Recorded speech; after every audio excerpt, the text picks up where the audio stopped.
اللهم صل على محمد وعلى آل محمد كما صليت على إبراهيم وعلى آل إبراهيم إنك حميد مجيد. اللهم بارك على محمد وعلى آل محمد كما باركت على إبراهيم وعلى آل إبراهيم إنك حميد مجيد. الحمد لله نحمده ونستعينه ونستغفره ونؤمن به ونتوكل عليه ونعوذ بالله من شرور أنفسنا ومن سيئات أعمالنا.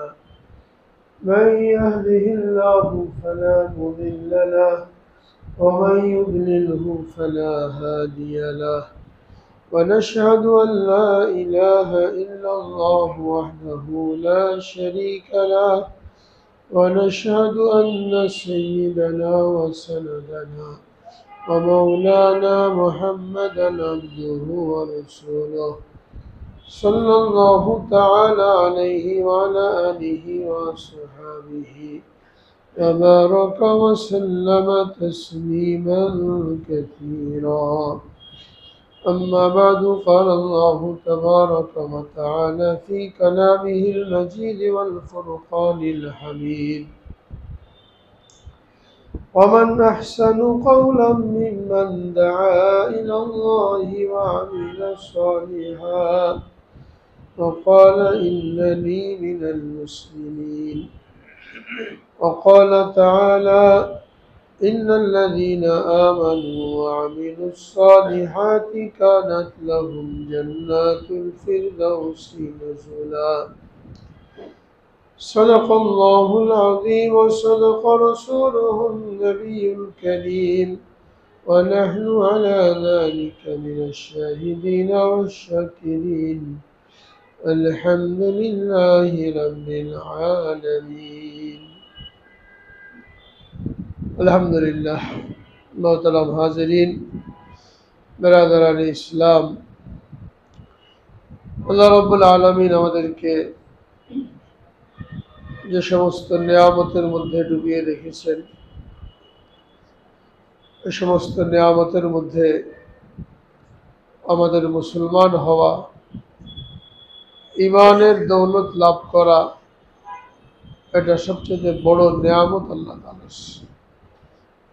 এই নিয়ামতের আমরা যদি শুকরিয়া আদায় করি তো আল্লাহ তাআলা এই নিয়ামতকে আরো বাড়িয়ে দেবেন, আর যদি এই নিয়ামতের নাশুকরি হয় তো আল্লাহ তাআলা নিয়ামতকে ছিনিয়ে নেবেন।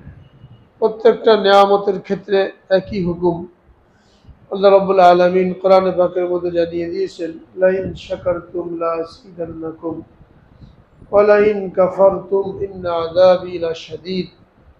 যদি তোমরা আমার নিয়ামতের শুকরিয়া আদায় করো তাহলে আমি অবশ্যই তোমাদের নিয়ামতকে বাড়িয়ে দেব, আর যদি নিয়ামতের নাশুকরি করো তাহলে কঠিন আযাবে পাকড়াও করা হবে। তো ঈমান এবং ইসলামের মতো নিয়ামত আল্লাহ রাব্বুল আলামিন দান করলেন। এই ঈমান এবং ইসলাম লাভ করার কারণে আমরা হলাম সবচেয়ে দামি মানুষ। সমস্ত মখলুকের মধ্যে, সমস্ত জগতের মধ্যে আল্লাহ পাকের নিকট সবচেয়ে দামি হলো যারা ঈমানওয়ালা, যারা আমলওয়ালা। চাই দুনিয়াতে তাদের কোনো কিছু না থাকুক, কোনো রকমের দিন চলে যায়, দিন আনে দিন খায়, কারোর সাথে পরিচয় নাই, কেউ তার কথা শোনে না, এতে তার কোনো কিছুই যায় আসে না। তার আল্লাহর সাথে সম্পর্ক আছে। যে ঈমানওয়ালা, যে মুসলমান, তার আল্লাহর সাথে সম্পর্ক হয়ে গেছে। আল্লাহর সাথে সম্পর্ক হওয়ার কারণে তার দাম আল্লাহ পাকের নিকট সবচেয়ে বেশি। আর যার আল্লাহর সাথে সম্পর্ক নাই, অর্থাৎ ঈমান আনে নাই, দুনিয়াতে কিভাবে আসলাম, কেন আসলাম, এরপরে আমাকে কোথায় যেতে হবে, কী জন্য আমাকে দুনিয়াতে পাঠানো হলো, এই সম্পর্কে যে ব্যক্তি বেখবর, অর্থাৎ আল্লাহকে চেনে না, তার জন্ম মৃত্যুকে জানে না, আসল ঠিকানা জানে না, এ ব্যক্তি যত ক্ষমতাধর হোক, যত প্রভাবশালী হোক, যত টাকা পয়সার মালিক হোক, এদের কোনো দাম আল্লাহ পাকের নিকট মশার পাখার মতো নেই। এটা আমরা বুঝতে ভুল করি। ইমানের জোর, ইমানের স্পিরিট, ইমানওয়ালার সাথে আল্লাহ পাকের মদদ, এটা কত শক্তিশালী সম্পর্ক, এটা না জানার কারণে মুসলমান হীনমন্যতায় ভোগে, নিজেকে দুর্বল মনে করে, কাফেরদের হুঙ্কারে মুসলমান কাঁপতে থাকে। অথচ আল্লাহ রাব্বুল আলামিন জানিয়ে দিয়েছেন যে সমস্ত কুফরি শক্তি মিলে, সমস্ত কাফের শক্তি মিলে এদের দৃষ্টান্ত হচ্ছে মাকড়সার জালের মতো।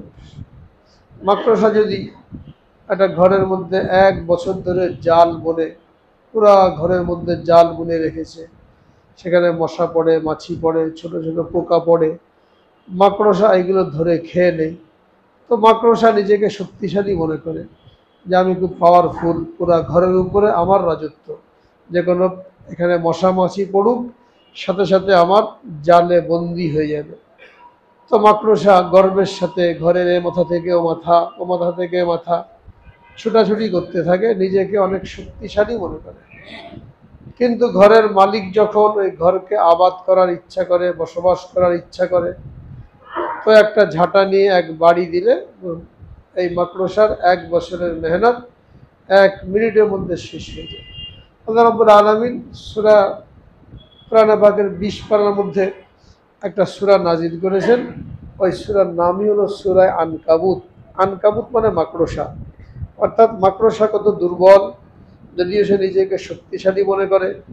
সমস্ত কুফরি শক্তিকে আল্লাহ রাব্বুল আলামিন মাকড়সার সাথে, মাকড়সার জালের সাথে তুলনা করে মুসলমানদেরকে সাহস জুগিয়েছেন যে কাফেরের হুঙ্কারে, কাফেরের প্রস্তুতি, রণ প্রস্তুতি, তাদের প্রভাব প্রতিপত্তি, এইগুলো দেখে তোমরা ভয় পেও না, তোমাদের সাথে আল্লাহ পাকের মদদ আছে। এবং এই জন্যই আল্লাহ রাব্বুল আলামিন কোরআনে পাকের মধ্যে এটাও জানিয়ে দিয়েছেন সূরা আল ফানের মধ্যে, আল আনা খাফফাল্লাহু আনকুম ওয়া আলিমা মিনকুম যুফা ফাইয়াকুম মিনকুম 20 সাবিরুনা ইয়াগলিবু মিয়াতাইন।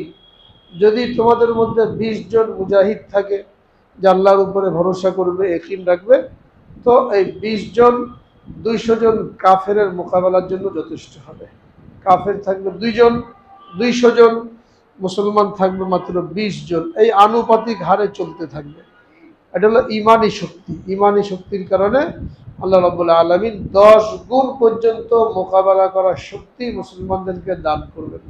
সুতরাং মুসলমান যদি তার ইমানের নিয়ামতকে উপলব্ধি করতে পারে যে আমার এই ইমানের নিয়ামত কত বড় নিয়ামত, তাহলে কোনো হুমকিতে, কোনো হুঙ্কারে তার ভয় পাওয়ার কোনো কিছু নাই। আর যদি মুসলমান ইমানকে দুর্বল করে ফেলে, তখন তো একটা কুকুরে ঘেউ করলে সে ভয় পেয়ে যাবে, একটা বিড়ালে খামচি মারলে সে ভয় পেয়ে যাবে, সে আর কাফেরের মোকাবেলা করবে কীভাবে? এই জন্য ইমানকে মজবুত করা। ইমানে মজবুত কি?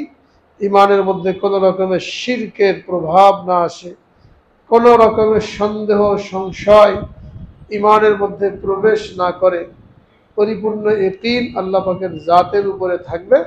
তো আল্লাহ রাব্বুল আলামিন ওয়াদা করেছেন, ওয়াদাল্লাহুল্লাযীনা আমানু মিনকুম ওয়া আমিলুস সালিহাত লা ইস্তাখলিফান্নাকুম ফিল আরদ। তোমাদের কেউ যখন ইমানকে মজবুত করবে, আমলকে সুন্নত মোতাবেক করবে, নেক আমল করবে, তো আমার ওয়াদা জমিনের বুকে তাদেরকে আমি খেলাফত দান করব, ইসলামী শাসন তাদেরকে দান করব। কিন্তু খেলাফত পাওয়ার আগে, ইসলামী শাসন পাওয়ার আগে আল্লাহ রাব্বুল আলামিন শর্ত লাগিয়ে দিয়েছেন, তোমার ইমানকে ঠিক করো, আমলকে ঠিক করো। ইমান ঠিক নাই, আমল ঠিক নাই, খুব জিহাদ করলাম, মিছিল করলাম, স্লোগান দিলাম ইসলাম কায়েম করার জন্য, এইভাবে ইসলাম কায়েম হবে না ততক্ষণ না পর্যন্ত ব্যক্তি পর্যায়ে পরিবর্তন আনা হবে। আগে ব্যক্তিকে ঠিক করতে হবে। ব্যক্তি পর্যায়ে পরিবর্তন আনলে, সমস্ত ব্যক্তি যখন নিজের নিজের জায়গায় ঠিক হয়ে গেল, তো এখন আল্লাহ রাব্বুল আলামিন তাকে খেলাফত দান করবেন। যেমন মক্কা শরীফে রাসূল আকরাম সাল্লাল্লাহু আলাইহি ওয়াসাল্লাম নবুয়ত লাভ করার পরে 13 বছর যখন মেহনত করলেন, যারা কাফের ছিল, জাহেলিয়াতের মধ্যে ডুবে ছিল, তাদের পিছনে মেহনত করলেন, 13 বছরে ঈমান তৈরি করলেন, আমলকে সুন্দর করলেন তারা। তো তাদের ঈমান এমন মজবুত হলো, আমল এত সুন্দর হলো, যখন মদিনা শরীফে হিজরত করে আসলেন, তো আল্লাহ রাব্বুল আলামিন সেখানে ইসলামী হুকুমত দান করলেন, ইসলামী খেলাফত দান করলেন। এটা কিয়ামত পর্যন্ত সমস্ত মুসলমানের জন্য নমুনা, যে ঈমান ঠিক করতে হবে, আমলকে ঠিক করতে হবে। আমলকে ঠিক করার দুই সুরত। একটা হলো যে আমলগুলি আমরা করব, ওই আমলগুলি সুন্নত মোতাবেক করতে হবে। প্রত্যেকটা কাজের মধ্যে সুন্নতকে তালাশ করতে হবে। কোনো অবস্থাতেই সুন্নতি আমলকে পরিত্যাগ করা যাবে না। মানুষে কি বলল, কি মন্তব্য করলো, এই কারণে আমরা নবীজির সুন্নতকে পরিত্যাগ করি। আর সুন্নতকে সুন্নতের পর্যায়ে রাখি, যে সুন্নত তো করলে কি আর না করলে কি, ফরজ তো আর না, এরকম বললে আমরা তুচ্ছ তাচ্ছিল্য করি, অবজ্ঞা করি। তো এইভাবে যদি আমরা সুন্নত তরিকাকে অবজ্ঞা করি, তুচ্ছ তাচ্ছিল্য করি, তাহলে কোনো অবস্থাতেই আল্লাহ পাকের মদদ এবং সাহায্য পাওয়া যাবে না। এবং এই সুন্নতটা সমস্ত ক্ষেত্রে, শুধুমাত্র নামাজের ক্ষেত্রে, রোজার ক্ষেত্রে এরকম না, একেবারেই যেগুলো ব্যক্তিগত কর্মকাণ্ড, এখানেও এটাকে তালাশ করে করে করতে হবে। আমার কোনো ব্যক্তিগত কাজ, কোনো পারিবারিক কাজ, কোনো সামাজিক কাজ, এইগুলো যেন সুন্নত পরিপন্থী না হয়, তালাশ করে করে সুন্নত মোতাবেক করা। খানা পিনা, ঘুমানো, কাপড় চোপড়, লেবাস পোশাক, লেখাপড়া, চাকরি বাকরি, ক্ষেত খামার, যাই কিছু আমি করি, এখানে আল্লাহ রসুলের তরিকা কি, আল্লাহর হুকুম কি, এটা যখন বান্দা তালাশ করে করে করবে, তখন তার উপরে আল্লাহ পাকের মদদ আসবে। আর মন চায় জিন্দেগি চালানো, নামে মুসলমান, কিন্তু তারা আমলের মধ্যে, আচরণের মধ্যে, লেবাস পোশাকের মধ্যে ইসলামের কোনো কিছুই খুঁজে পাওয়া যায় না। ইহুদি খ্রিস্টানদের তরিকা মতন চলতে পছন্দ করে, হিন্দুয়ানি তরিকা চলতে পছন্দ করে, স্বাচ্ছন্দ্য বোধ করে, গর্ববোধ করে, আত্মমর্যাদা অনুভব করে। আর সুন্নতের উপরে চলতে গেলে তার মনটা কাচুমাচু হয়ে যায়। লোকেরা কি বলবে, দাড়ি রাখলাম লম্বা নবীজির তরিকায়, লোকেরা কি বলবে, মৌলবাদী বলবে, এটা মনে করে রাখতে পারে না। সুন্নতি লেবাস করলাম, তো লোকেরা কি বলবে, এটা মনে করে হারাম অবলম্বন করে গোড়ালির নিচে প্যান্ট পরি। স্ত্রীকে পর্দার মধ্যে রাখলে লোকেরা কি বলবে, সেকেলে বলবে, এটা মনে করে স্ত্রীকে সাজিয়ে গুজিয়ে প্রদর্শনীর জন্য বাইরে নিয়ে যায়। এরপরে যদি আল্লাহ পাকের সাহায্যের আশা করি, এটা একেবারেই বাতুলতা ছাড়া, মূর্খতা ছাড়া কিছুই না। আল্লাহ তাআলার হুকুমকে পুরা করতে হবে। আল্লাহ পাকের নির্দেশ, ইয়া আইয়ুহাল্লাযীনা আমানু ইন তানসুরুল্লাহা ইয়ানসুরকুম ওয়া ইউসাব্বিত আকদামাকুম। হে ঈমানদারগণ, যদি তোমরা আল্লাহকে সাহায্য করো, আল্লাহকে সাহায্য করো অর্থাৎ আল্লাহর হুকুমকে বাস্তবায়ন করো জীবনে, তো ইয়ানসুরকুম, তিনিও তোমাদেরকে সাহায্য করবেন, ওয়া ইউসাব্বিত আকদামাকুম, এবং ইসলামের উপরে তোমাদেরকে অটল রাখবেন, শত্রুর মোকাবেলায় তোমাদেরকে অটল রাখবে। শর্ত লাগিয়ে দিয়েছে, যদি আল্লাহকে সাহায্য করো অর্থাৎ আল্লাহর হুকুম পালন করো, তো দুশমনের মোকাবেলায় তিনি তোমাদের পা জমিয়ে দেবেন। ওই সাব্বিত আকদামাকুম। আর আকাতে বলছেন, ওয়ালা তাহিনু ওয়ালা তাহজানু ওয়া আনতুমুল আলাউনা ইন কুনতুম মুমিনিন। তোমরা হতাশ হও না, তোমরা নিরাশ হও না, চিন্তাগ্রস্ত হও না, তোমরাই সকলের উপরে থাকবে, তোমরাই বিজয়ী হবে, তোমরাই সাহায্য প্রাপ্ত হবে। কিন্তু শর্ত একটা, ইন কুনতুম মুমিনিন, যদি তোমরা মুমিন হও, অর্থাৎ ঈমান আনার পরে ঈমানের দাবিগুলিকে পুরা করো, তো তোমাদের বিজয় সুনিশ্চিত। এরকম অসংখ্য আয়াত আল্লাহ রাব্বুল আলামিন কোরআনে পাকের মধ্যে জানিয়ে দিয়েছেন, যে আল্লাহ সাহায্য পাওয়ার জন্য, মদদ পাওয়ার জন্য সবচেয়ে বড় যে নিয়ামত তিনি আমাদেরকে দান করেছেন, ঈমানের নিয়ামত, এই নিয়ামতের শুকরিয়া আদায় করা, এই নিয়ামতের হক আদায় করা। আমলকে সুন্নত মোতাবেক করার সাথে সাথে এই আমলগুলিকে সংরক্ষণ করার জন্য, এই আমলগুলিকে হেফাজত করার জন্য গুনাহ থেকে বেঁচে থাকাও জরুরি। অনেক লোকে আমল করে, ভালো আমল করে, নামাজ পড়ে, ইশরাক পড়ে, সামনে কাতারে নামাজ পড়ে, কোরআনে পাকের তেলাওয়াত করে, কিন্তু গুনাহ থেকে বাঁচে না। তো গুনাহ থেকে না বাঁচলে এই আমলের কোনো দাম নাই। কেন আমল করে যা কিছু নেকি কামাই করলো, একটা গুনার কারণে সমস্ত নেকি বরবাদ হয়ে যাবে। বারবার বলা হয়েছে, ওলামায়ে কেরাম দৃষ্টান্ত দিয়েছেন যে একটা গুনাহ 1 ফোঁটা বিষ সমতুল্য। এক ডেক বিরিয়ানি পোলাও, এটাকে নষ্ট করার জন্য, এর কার্যকারিতা নষ্ট করার জন্য 1 ফোঁটা বিষ যথেষ্ট। এক ডেক পোলাও বিরিয়ানির মধ্যে যদি 1 ফোঁটা বিষ দেওয়া হয়, তাহলে ওটা কেউ খাবে না, কেউ খেলে মারা যাবে। তো আমল করলাম অনেক, ডেক ভর্তি আমল, কিন্তু একটা কবিরা গুনাহ করলাম, তো ডেক ভর্তি খানা যেমন 1 ফোঁটা বিষ নষ্ট করার জন্য যথেষ্ট, এরকম অনেক আমল করলাম, ওই আমলকে নষ্ট করার জন্য একটা কবিরা গুনাহ যথেষ্ট। তো আমরা আমল করি, অনেকেই খুশি হই যে আমি আমল করছি, তাহাজ্জুদ পড়ছি, ইশরাক পড়ছি, কিন্তু আমাদের যে গুনাহগুলো হচ্ছে, অনেক সময় জানিও না কি গুনাহ হয়ে গেল, আবার অনেক সময় জেনেও গুনাহ করি যে পরে তওবা করে নেব, এটা মনে করে গুনাহ করি। যদি কেউ মনে করে পরে তওবা করে নেব, তো এটা কেমন যেন আল্লাহ পাকের হুকুমের সাথে উপহাস করা হয়ে গেল। এখনো মনের মধ্যে কোনো খেয়ালই আসে নাই, শয়তানের ধোঁকায় পড়ে করে ফেলেছি, এরকম মনে হয় নাই যে এখন গুনাহ করি পরে তওবা করব, বরং এই খেয়াল ছাড়াই গুনাহ হয়ে গেছে। তাহলে এই গুনাহ মাফ, আল্লাহ পাক তওবা করার তৌফিক দিয়ে দেবেন। কিন্তু যদি মনে করি এখন গুনাহ করি, পরে দেখা যাবে, বয়স বাড়লে চুল দাড়ি সাদা হলে তখন তওবা করে নেব, এই নিয়ত করে কেউ যদি গুনাহ করে, তাহলে তার তওবা নসিব নাও হতে পারে। কখন কোথায় মৃত্যু চলে আসবে, হঠাৎ করে মৃত্যু চলে আসবে, তওবা করারও সুযোগ হবে না। এবং এটাকে বলা হয় সিনা জুরি। এক তো চুরি, আবার সিনা জুরি, আল্লাহ পাকের হুকুমের নাফরমানি করেছে, আবার এটা নিয়ত করেছে পরে তওবা করে নেব। এরকম নিয়ত করলে এই তওবা নসিব হবে না।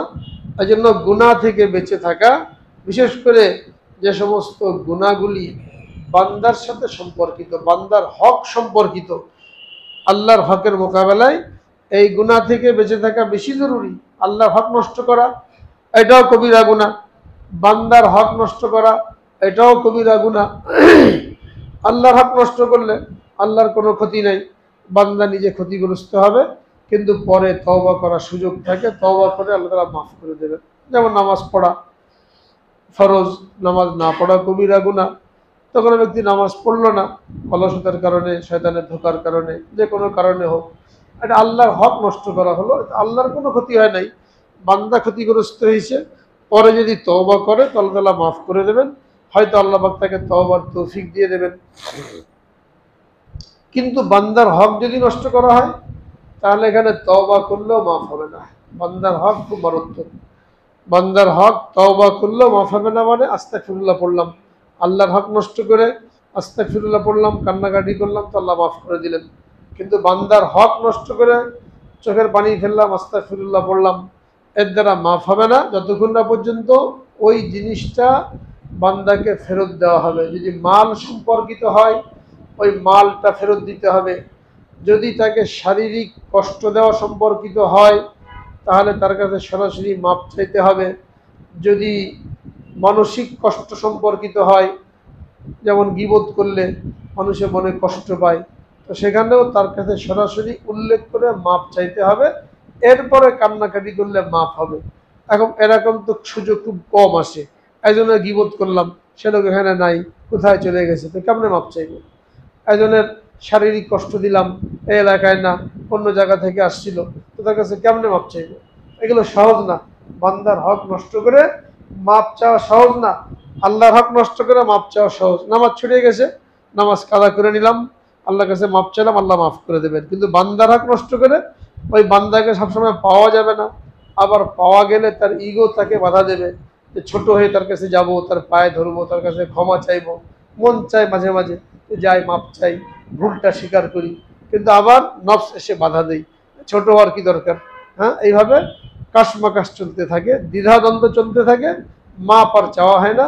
হয়তো ওই লোকই দুনিয়া থেকে চলে যায়, অথবা এই লোকই দুনিয়া থেকে চলে যায়। এইভাবে বান্দার হক এটা অনাদায়ী রয়ে যায়। এই জন্য বান্দার হক নষ্ট করার ব্যাপারে খুব সতর্ক থাকতে হবে, যে নেক আমলগুলো আমরা করি, এই নেক আমলগুলো সংরক্ষণ করার জন্য বান্দার হক নষ্ট করা থেকে বেঁচে থাকা খুব জরুরি। বান্দার হক নষ্ট করার মধ্যে জুলুম সবচেয়ে বড় হক নষ্ট করা, এবং বান্দার মাল আত্মসাৎ করা, এটাও অনেক বড় কবিরা গুনাহ। এরপরে বাকিগুলো এটা ছোট ছোট। জুলুম আর জুলমু জুলুমাতুন ইয়াউমাল কিয়ামা, একটা জুলুম কিয়ামতের দিন অনেক জুলুমের আকার ধারণ করে আসবে। অত্যাচার করা, অন্যায়ভাবে অত্যাচার করা, টর্চারিং করা, সেটা রাষ্ট্রীয় ক্ষমতায় থেকে হোক বা অন্য কোনোভাবে হোক, সমস্ত জুলুমের একই পরিণতি। এই জন্য এমন লোককে ক্ষমতায় বসানো, এমন দলকে ভোট দেওয়া যারা অত্যাচার করে জনগণের উপরে, যারা ভোট দেবে তারাও একই গুনায় গুনাহগার হবে। যারা জনগণের উপর অত্যাচার করেছে, জনগণকে গুম করেছে, জনগণকে খুন করেছে, বিনা বিচারে হত্যা করেছে, এই যে হত্যাকাণ্ড, এই যে জুলুম যারা সরাসরি করেছে তারাও যেমন এখানে দায়ী, এবং কবিরা গুনাহওয়ালা সমস্ত আমল বরবাদ হয়ে গেছে। যারা সাপোর্ট করেছে, ভোট দিয়েছে, কিংবা ভোট না দিলেও এটাকে সাপোর্ট করেছে, এই দলই থাকা দরকার, এই ব্যক্তি ক্ষমতায় থাকা দরকার, এইভাবে যারা সমর্থন করবে বা করেছে তারাও কিন্তু একই রকমের গুনাহগার হবে। এটা আগেও বলা হয়েছে যে আমরা এভাবে সাপোর্ট করে, ভোট দিয়ে, ক্ষমতাকে সমর্থন করে অনেক গুনাহ করেছি, এর থেকে তওবা করা দরকার। কিন্তু পরিতাপের বিষয় হলো এখনও অনেক মানুষ ওই জুলুমকে সমর্থন দিয়ে যাচ্ছে। যারা জুলুম করে হাজার হাজার মানুষকে গুম খুন করে দেশ থেকে পালালো, এদের জন্য এখন আমরা মায়া কান্না কাঁদি। আবার তারা ক্ষমতায় ফিরে আসুক, এটা আমরা চাই। তাদের জন্য আমরা তদবির করি, তাদের জন্য ষড়যন্ত্র করি।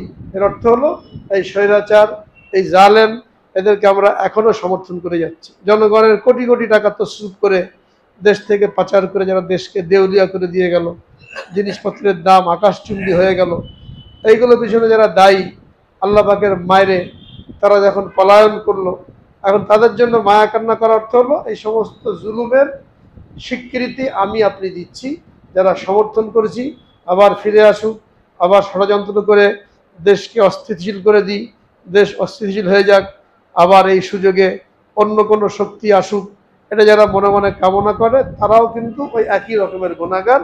এই সমস্ত নামাজ কালাম কোনো কাজে আসবে না, এগুলো বান্দার হকের সাথে সম্পর্কিত। এত লোককে খুন করে যারা মাপ চাইলো না, যাদের মনে অনুশোচনা আসলো না, আবার তাদের জন্য আমরা যদি মায়া কান্না করি, এর অর্থ হলো আমি আপনি ওই খুনের সহযোগী হয়ে গেলাম, ওই জুলুমের সহযোগী হয়ে গেলাম, ওই আত্মসাতের সহযোগী হয়ে গেলাম। এই জন্য কোনো অবস্থাতেই যারা নামাজ কালাম করি, মসজিদে আসি, আল্লাহকে ভয় করি, আল্লাহর সামনে দাঁড়াতে হবে, এই ভয় যাদের অন্তরে আসে তারা কোনো অবস্থাতেই এই লুটেরা, জালেম, ফ্যাসিস্ট এদেরকে সমর্থন করতে পারে না, এদের জন্য মায়া কান্না কাঁদতে পারে না। নিজে জুলুম করা কোনো জরুরি না। হয়তো ওমরে ফারুক রাদিয়াল্লাহু তাআলা আনহুর যুগে এক লোক খুন হয়েছে, এ লোকের লাশ খুঁজে পাওয়া যাচ্ছে না, অনেক দিন হয়ে গেছে। পরে দেখা গেল একটা কূপের উপরে, কুয়া, পরিত্যক্ত কুয়া, এর উপরে মাছি ওড়ে। তো এখান থেকে কুলুপে ওই কুয়ার মধ্যে তালাশ করে ওই লাশটা পাওয়া গেল। গ্রামের শেষ মাথায় একটা কূপের মধ্যে লাশটা পড়েছিল। পরে লাশটা উদ্ধার করা হলো এবং সেখানে তাহকিক করে দেখা গেল 10 জন মানুষ তারা এর সাথে জড়িত। কেউ ধরেছিল, কেউ জবাই করেছিল, কেউ হাত পা বেঁধেছিল, কেউ পাহারাদারি করেছিল। তো ওই একজনকে হত্যার বদলে উনি সকলকে হত্যা করলেন এবং বললেন যে এই ব্যক্তিকে হত্যা করার পিছনে যদি পুরা গ্রামের লোক জড়িত থাকতো তাহলে সকলে এই অপরাধের সমান অপরাধী হয়ে সকলে পতনযোগ্য হতো। একজনকে হত্যা করার ব্যাপারে যারাই সহযোগিতা করে, যে সরাসরি করলো সেই না, পেশাদ যেটাকে বলা হয়, 10 জনকে হত্যা করলেন এবং কি বললেন, এই পুরা গ্রামের লোক যদি এই লোককে হত্যার মধ্যে জড়িত থাকতো তাহলে পুরা গ্রামের লোককে আমি পেশাদ হিসাবে হত্যা করতাম। তাহলে যে হত্যাকাণ্ড ঘটালো আর আমরাও তাকে চাওয়া মানে হলো তাকে সমর্থন করলাম যে হ্যাঁ আপনি 2000 লোককে মারলেন, ঠিক আছে মারাটা, আবার আপনার ক্ষমতা আসা দরকার, তো আমরাও হত্যাকাণ্ডের সহযোগী হয়ে গেলাম। যদি কেসাসের বিধান থাকতো তাহলে আমাদের উপরে কেসাস জারি হতো।